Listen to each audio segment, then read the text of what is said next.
It was a bright, sunny afternoon at the local park. Children were running around, laughing and playing on the swings, slides, and jungle gyms. Parents sat nearby on benches, chatting or scrolling through their phones as they kept half an eye on their kids. Everything seemed peaceful, until it wasn't.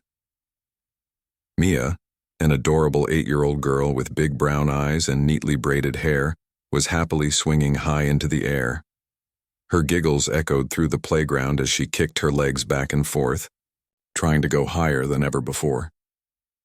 She didn't notice the woman watching her from across the park. Not at first. This woman's name was Patricia. She was in her mid-40s, dressed in expensive workout clothes that looked like they belonged more in a gym than at a public playground. Patricia had been sitting on a bench with her own child, a boy about Mia's age who was busy climbing the monkey bars. But her attention kept drifting toward Mia. At first, no one thought much of it. Maybe she was just curious about how high Mia could swing.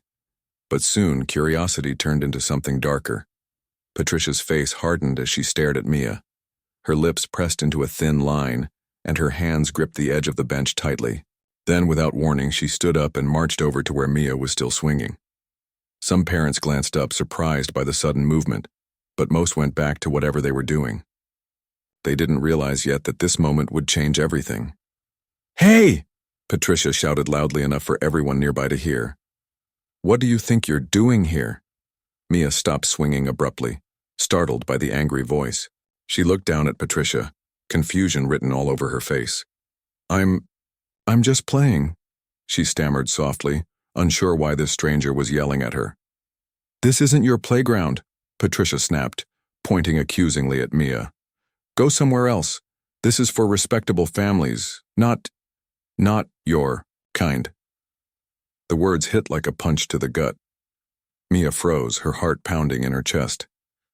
Tears welled up in her eyes as she tried to process what had just happened. Why was this woman being so mean? What did she mean by your kind? Before Mia could say anything or even move, Patricia grabbed her roughly by the arm and yanked her off the swing.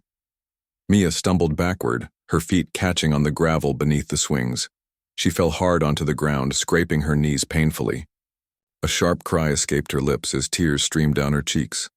The laughter and chatter around the playground suddenly grew quieter, replaced by shocked gasps and whispers. Other parents began to take notice now. One man sitting close by hesitated, then stood up as if he wanted to intervene.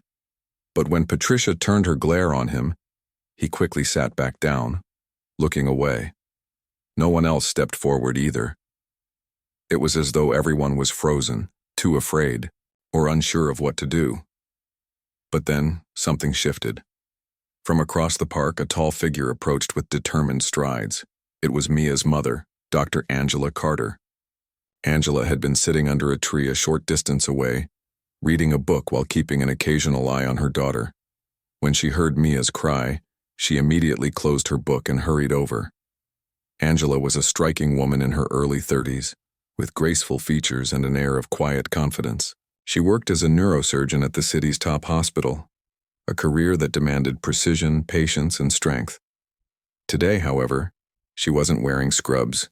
She wore a tailored blazer and slacks, having come straight from a meeting earlier in the day.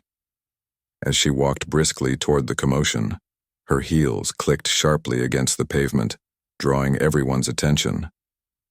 When Angela reached the scene, she took in the sight of her crying daughter and the aggressive woman standing over her. Without hesitation, she knelt beside Mia, gently brushing dirt off her scraped knees. "Are you okay, sweetheart?" Angela asked softly, her voice filled with concern. Mia nodded weakly, though fresh tears continued to fall. Angela gave her a reassuring smile before turning her gaze to Patricia. For a moment, the two women locked eyes, one radiating calm authority, the other brimming with hostility. "What exactly is going on here?" Angela asked, her tone measured but firm. Patricia blinked, clearly caught off guard by Angela's composed demeanor. Recovering quickly, she straightened her posture and folded her arms across her chest. "Oh, so you're her mother," Patricia said dismissively, sneering slightly. "Good. You can take her and leave. This playground isn't for people like, well, you know. Angela raised an eyebrow, unbothered by the insult. People like me? She repeated calmly. And what does that mean, exactly? Patricia faltered for a second, thrown off balance by Angela's poise. She recovered quickly, though, her tone dripping with disdain. You know what I mean, she muttered, refusing to meet Angela's steady gaze. By now, a small crowd had gathered around them. Phones were out recording the confrontation. Whispers spread among the onlookers as they debated what they were witnessing. Was this really happening? Could someone be so openly cruel in front of dozens of witnesses? Angela ignored the murmurs and took a step closer to Patricia.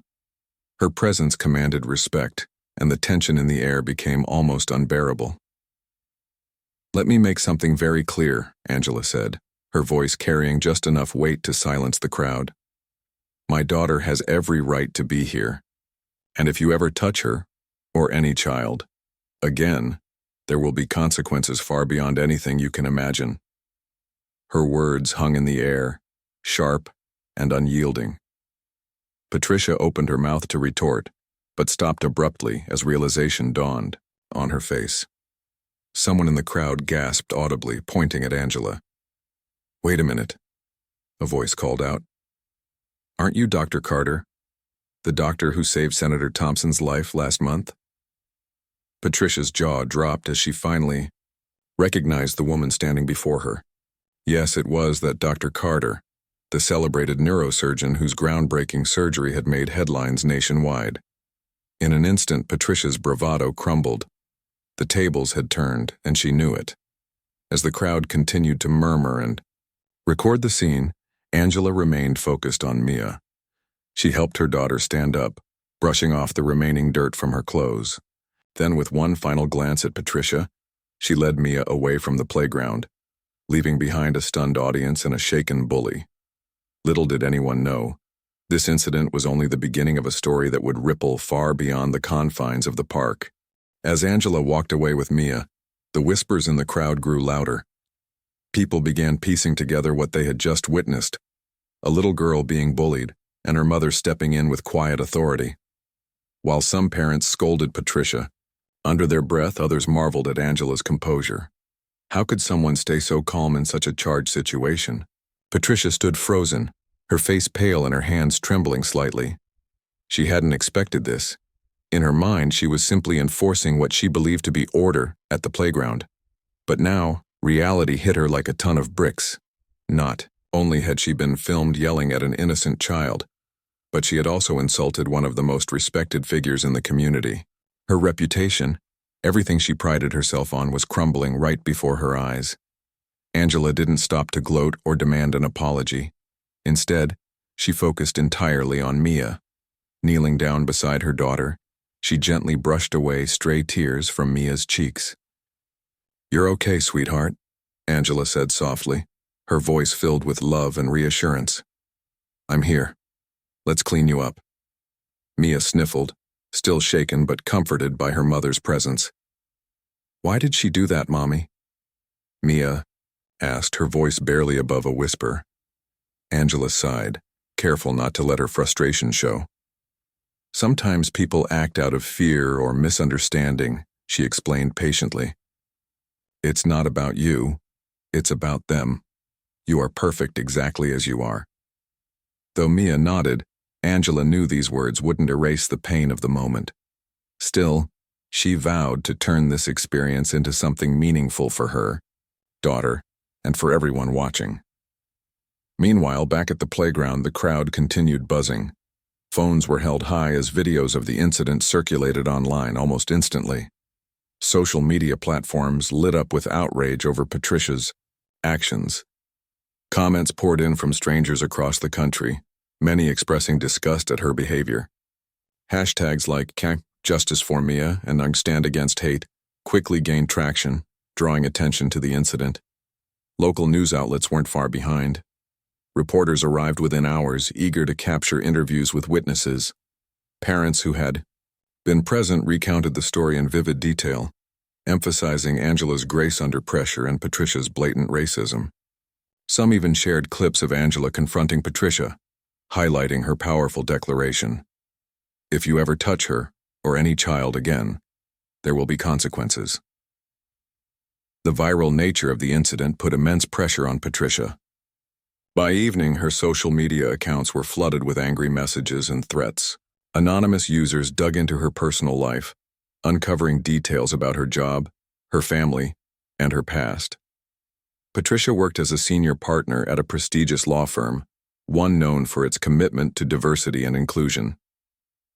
When screenshots of her hateful comments surfaced, the backlash intensified. Her employer couldn't ignore the growing scandal.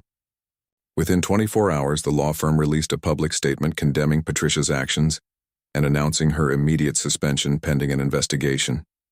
Neighbors distanced themselves from her, embarrassed to be associated with someone whose name had become synonymous with prejudice. Even her own husband refused to defend her publicly, citing family matters when questioned by reporters. For Angela and Mia, life became both chaotic and surreal. They received overwhelming support from friends, colleagues, and strangers alike. Messages of encouragement poured into Angela's inbox, praising her for standing up to Patricia with dignity. Local leaders invited her to speak at upcoming events, eager to amplify her voice against racism. Schools reached out, asking if she would consider giving talks to students about tolerance and empathy. But along with the praise came hate. Trolls targeted Angela online, accusing her of exploiting the situation for fame or using her status to bully Patricia. Some even claimed she should have ignored the incident altogether, arguing that Patricia's behavior wasn't worth addressing. Angela read every message, not because she cared about the insults, but because she wanted to understand the mindset of those defending such toxic behavior. Despite the negativity, Angela remained focused on protecting Mia. That night, after putting her daughter to bed, Angela sat alone in the living room, scrolling through the endless stream of reactions online. She felt conflicted. On one hand, she was grateful for the support. On the other, she worried about exposing Mia to the harsh realities of prejudice at such a young age. The next morning, Angela decided to take action. She called a close friend, who worked in media relations, and asked for advice on handling the situation responsibly. Together, they crafted a short statement thanking everyone for their kindness while urging people to focus on promoting inclusivity rather than fueling division. "I don't want this to be about revenge or shame," Angela told her friend firmly. "It's about education. If we can use this moment to spark meaningful conversations about racism and bullying, then maybe something good can come out of it."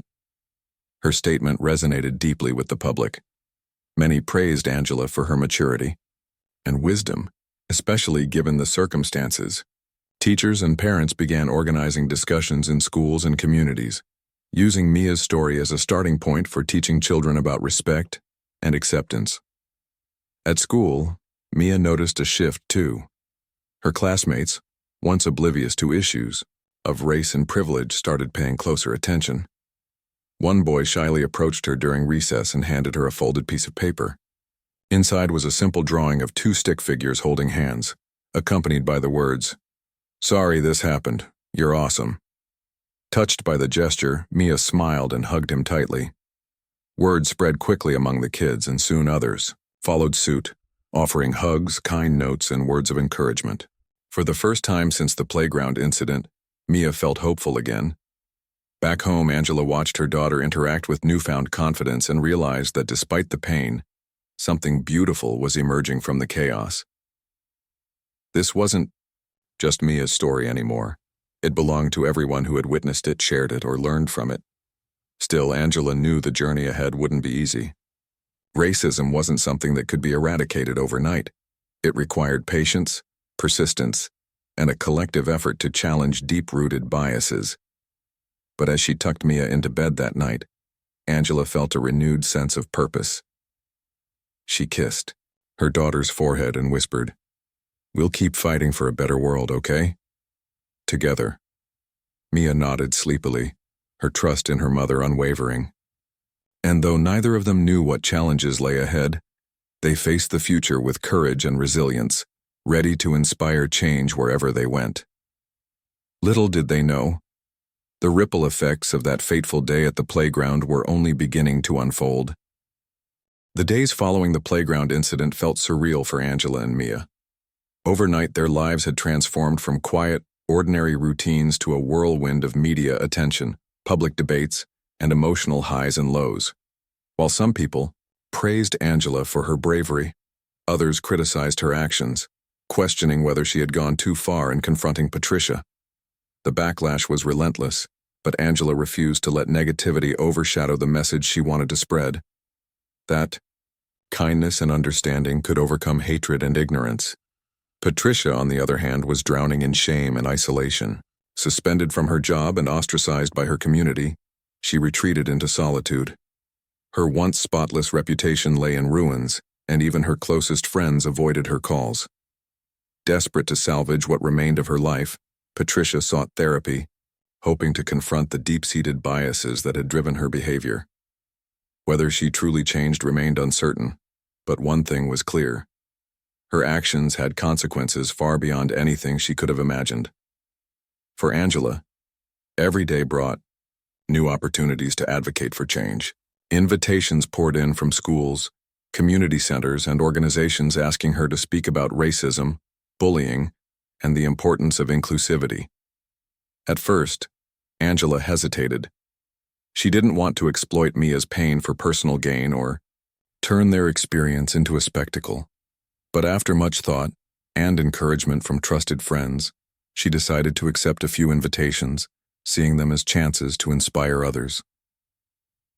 Her first speaking engagement took place at a local elementary school. As Angela walked onto the stage holding Mia's hand, the auditorium erupted in applause. Hundreds of students, teachers, and parents filled the seats, eager to hear her story. Angela smiled warmly, grateful for the support, but also aware of the responsibility resting on her shoulders. "Thank you all for having us here today," Angela began, her voice steady and calm. "What happened at the playground wasn't easy, for my daughter, for me, or for anyone who witnessed it. But I believe that difficult moments can teach us valuable lessons if we're willing to listen." She paused, looking out at the sea of faces before continuing. "Racism isn't just about calling someone a name or pushing them off a swing. It's about treating people differently because of the color of their skin, where they come from, or how they look. And it hurts, not just the person being targeted, but everyone around them. We must ask ourselves, what kind of world do we want to live in? One filled with fear and division, or one built on love and respect?" As Angela spoke, her words resonated deeply with the audience. Teachers nodded in agreement, jotting down notes to share with their colleagues later. Students listened intently, their eyes wide with curiosity. When Angela finished, the room erupted in another round of applause. Many attendees approached her afterward, thanking her for her courage and sharing stories of their own struggles with prejudice. Inspired by the response, Angela agreed to participate in more events, including a panel discussion hosted by a national, nonprofit organization. This time, however, she brought Mia along not just as her daughter, but as an active participant in the conversation. During the Q&A session, a young boy raised his hand and asked, "Mia, how did you feel when that lady yelled at you?" Mia hesitated for a moment, glancing at Angela for reassurance. Angela gave her a small nod, silently reminding her that it was okay to be honest. Taking a deep breath, Mia replied, "I felt scared and sad, but then I realized it wasn't my fault. My mom taught me that people sometimes act mean because they don't understand each other, so I try to forgive them and hope they learn to be nicer." The audience erupted in cheers, moved by Mia's wisdom and maturity. For Angela, hearing her daughter articulate such profound thoughts filled her with pride. It reinforced her belief that even the youngest voices could spark meaningful change. Meanwhile, the online movement inspired by Mia's story continued to grow. Social media users shared videos, memes, and heartfelt messages using hashtags like #BeLikeMia and kindness over hate. Celebrities joined the conversation, amplifying the call for greater awareness and action against racism. Some influencers even organized fundraisers to support anti-bullying programs and diversity initiatives in schools. In the midst of this, Angela received an unexpected invitation, one that would take her advocacy efforts to the next level. A prominent television network asked her to appear on a popular morning show to discuss her experiences and share her vision for a more inclusive society. Though nervous about stepping into the national spotlight, Angela saw it as an opportunity to reach millions of viewers who might never have heard her message otherwise. On the day of the interview, Angela dressed carefully, choosing an outfit that reflected both professionalism and warmth. Clad in a navy blue blazer and a bright scarf, she exuded confidence as she sat across from the host. Cameras rolled as the interview began, and soon Angela found herself recounting the playground incident in detail. "What went through your mind when you saw that woman yelling at your daughter?" the host asked, leaning forward with genuine interest. Angela took a deep breath before answering. "I was angry, of course, but not just for Mia's sake. I was angry because no child should ever have to endure that kind of cruelty. No parent should have to explain to their child why someone treated them poorly based on the color of their skin. In that moment, I knew I had to stand up, not just for Mia, but for every child who has ever been made to feel less than worthy." Her words struck a chord with viewers. Calls flooded into the network during the live broadcast, with callers praising Angela for her strength and urging others to follow her example. By the end of the segment, "Iron Stand with Angela" was trending worldwide, further solidifying Angela and Mia's role as symbols of resilience and hope. Back home, life slowly returned to a semblance of normalcy. Angela resumed her work as a neurosurgeon, though she now balanced it with her growing advocacy efforts. Mia settled back into her routine at school, surrounded by classmates who adored her. Yet neither of them forgot the lessons they had learned, or the impact their story had made. One evening, as Angela tucked Mia into bed, she noticed her daughter staring thoughtfully at the ceiling. "What's on your mind, sweetheart?" Angela asked gently. "I was thinking about all the people who said nice things about us," Mia replied softly. "Do you think they'll remember to be kind when they meet someone different from them?" Angela smiled, brushing a strand of hair from Mia's face. "I hope so," she said honestly. "But even if they don't, we'll keep reminding them. Change takes time, but every little bit helps." Mia nodded, satisfied with her mother's answer. As she drifted off to sleep, Angela stayed by her side, watching her chest rise and fall with each peaceful breath. Despite the challenges they had faced, Angela felt a deep sense of gratitude for her daughter's strength, for the support of strangers turned allies, and for the chance to make a difference in the world. Little did they know, their journey was far from over. New challenges awaited, but so did new opportunities to inspire, educate, and lead by example. Together, Angela and Mia were proving that even in the darkest moments, light could shine through, and sometimes it shone brightest when ignited by courage and compassion. As weeks turned into months, the ripple effects of that fateful day at the playground continued to unfold. While Angela and Mia embraced their newfound roles as advocates for change, Patricia's life spiraled further into chaos. The public shaming she endured had left deep scars, both personally and professionally. Her suspension from the law firm became permanent when an internal investigation revealed past instances of discriminatory behavior toward colleagues and clients. Once a respected figure in her field, Patricia now found herself unemployable, her name tarnished by the viral videos and angry hashtags that refused to fade. Desperate to rebuild her life, Patricia began attending therapy sessions twice a week. At first, she resisted opening up, clinging stubbornly to her belief that she was misunderstood. But over time, guided by her therapist, she started confronting the prejudices she had long ignored within herself. It wasn't easy. Patricia often broke down in tears during sessions, overwhelmed by guilt and regret. She realized that her actions hadn't just hurt Mia. They had also damaged her own family. Her husband filed for separation, citing irreconcilable differences, and her son withdrew emotionally, struggling to reconcile the image of his mother with the woman he saw on social media. Though Patricia's journey toward redemption was slow and painful, it served as a stark reminder of the consequences of unchecked bias. Local newspapers occasionally published updates on her case, highlighting her efforts to rehabilitate herself. Some readers expressed sympathy, arguing that everyone deserved a second chance. Others remained unforgiving, accusing her of seeking forgiveness only because she had been publicly exposed. Either way, Patricia's story became a cautionary tale, a warning about the dangers of allowing hatred to dictate one's actions. For Angela and Mia, life settled into a rhythm of advocacy and healing. Angela launched a foundation dedicated to promoting inclusivity in schools and workplaces. Named after Mia, the Mia Carter Foundation provided resources for educators and parents to create environments free of discrimination. Workshops were organized to teach children about empathy and respect, while seminars helped adults recognize and address unconscious biases. The foundation quickly gained traction, attracting donations and volunteers from across the country. Mia, now thriving in school and surrounded by love, grew into a confident young girl unafraid to stand up for herself and others. Her classmates rallied around her, offering hugs and notes of encouragement whenever someone made a hurtful comment, whether intentional or not. Teachers noticed a shift in the classroom dynamic too. Discussions about race, identity, and kindness became more common, fostering an atmosphere of understanding and acceptance.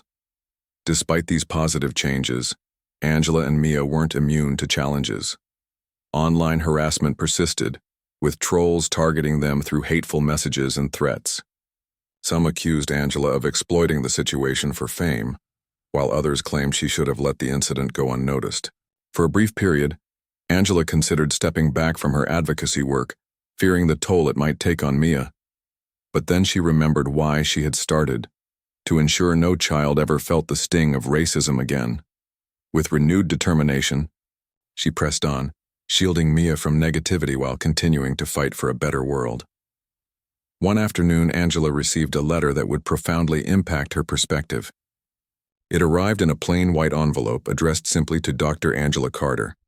Curious, Angela opened it to find a handwritten note inside.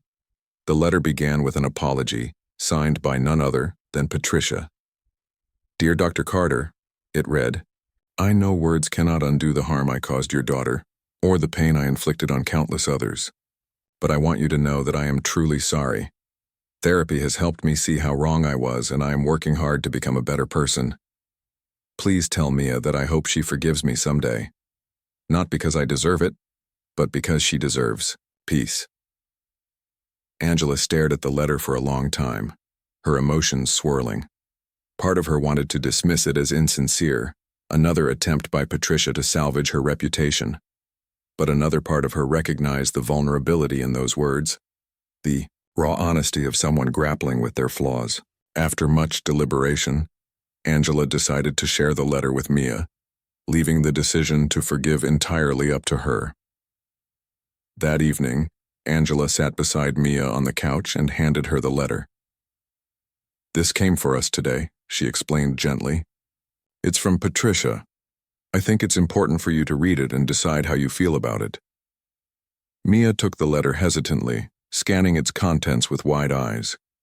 When she finished reading, she looked up at Angela, her expression thoughtful. "Do you think she means it?" Mia asked quietly. "I don't know, sweetheart," Angela replied honestly. "Only time will tell if her apology is genuine, but what matters most is how you feel about it. Forgiveness isn't something we owe anyone, it's something we give ourselves when we're ready." Mia nodded slowly, clutching the letter in her small hands.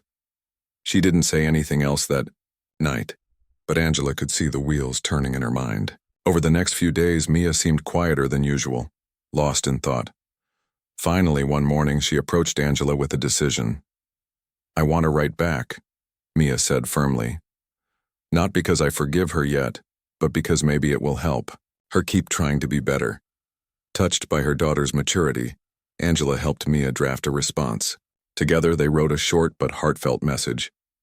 "Dear Patricia, thank you for saying sorry. I hope you mean it.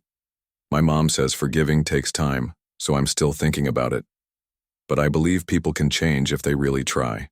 Sincerely, Mia." When the letter was sent, Angela felt a sense of closure, not just for Patricia, but for herself and Mia as well. They had done everything they could to rise above hatred, choosing compassion over bitterness. In the months that followed, Angela and Mia continued their advocacy work, inspiring countless others along the way.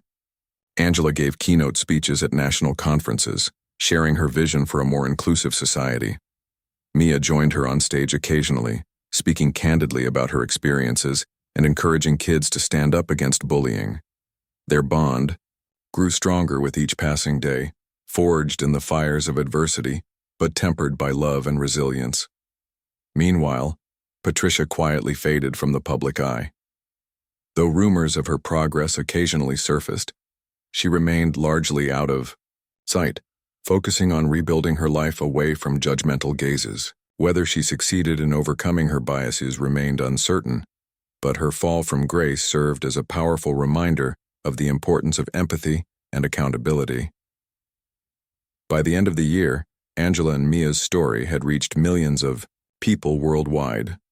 Schools adopted curriculums inspired by the Mia Carter Foundation, teaching students about diversity and inclusion. Communities organized events celebrating cultural differences, fostering connections that transcended race and background. Even politicians cited Angela's speeches as inspiration for enacting policies aimed at reducing systemic inequality. Through it all, Angela never lost sight of her ultimate goal: creating a world where every child could play freely without fear of prejudice. And though the road ahead was long, she faced it with unwavering hope, for herself, for Mia, and for generations to come. Little did they know, their journey was far from over. New challenges awaited, but so did new opportunities to inspire, educate, and lead by example. Together, Angela and Mia were proving that even in the darkest moments, light could shine through, and sometimes it shone brightest when ignited by courage and compassion. As the months stretched into years, Angela and Mia's story became a beacon of hope for communities across the globe. What had started as a painful incident at a playground evolved into a movement that inspired countless individuals to confront prejudice, embrace diversity, and strive for a more inclusive world. For Angela and Mia, life transformed in ways they could never have imagined. But through it all, their bond remained unshakable, rooted in love, resilience, and purpose. Angela's advocacy work reached new heights. The Mia Carter Foundation expanded its reach, partnering with schools, corporations, and government agencies to implement anti-racism programs and promote equity. Workshops designed by the foundation taught children how to recognize bias in themselves and others, while seminars for adults focused on fostering empathy and dismantling systemic barriers. Teachers reported noticeable changes in classroom dynamics. Students were kinder, more open-minded, and eager to celebrate differences rather than fear them. One particularly impactful initiative was the Kindness Champions program, which encouraged kids to perform acts of kindness and share their stories online, using the hashtag #BeAKindnessChampion. Within weeks, thousands of posts flooded social media, showcasing everything from random acts of generosity to heartfelt apologies. One post featured a boy who stood up for a classmate being teased. Another showed a girl inviting a lonely peer to sit with her at lunch. Each story reinforced the idea that small actions could spark big change. For Mia, growing up under the spotlight wasn't always easy. She faced moments of self-doubt, wondering if people saw her as a symbol rather than a person. But Angela ensured. Mia stayed grounded, reminding her that she didn't have to carry the weight of the world alone. They spent weekends baking cookies together, watching movies, or taking long walks in the park, simple joys that kept their lives balanced amidst the whirlwind of activism. At school, Mia blossomed into a confident and compassionate young leader. Her classmates admired her not just for her courage but also for her ability to listen without judgment. When conflicts arose, Mia often stepped in as a mediator, helping peers resolve disagreements peacefully. Teachers praised her maturity, noting how she handled difficult situations with grace and wisdom beyond her years. One day during a school assembly, Mia delivered a speech that left everyone in awe. Standing behind the podium, she looked out at the sea of faces before beginning. "When I was 8 years old, I learned something hard," she said softly. her voice steady despite the nerves fluttering in her chest. I learned that some people are afraid of what they don't understand. That fear can make them say or do hurtful things. But I also learned that we don't have to let fear divide us. We can choose to be kind instead. The auditorium fell silent as Mia continued. Being kind doesn't mean forgetting the pain someone caused you. It means deciding that you won't let their actions define you.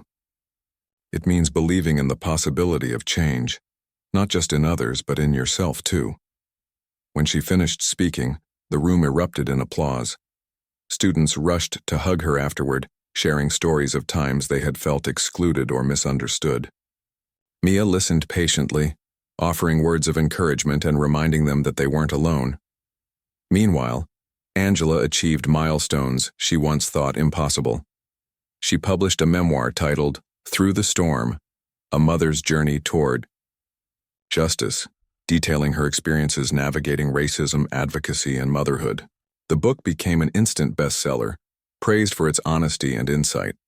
Readers wrote letters thanking Angela for giving them the courage to speak out against injustice in their own lives.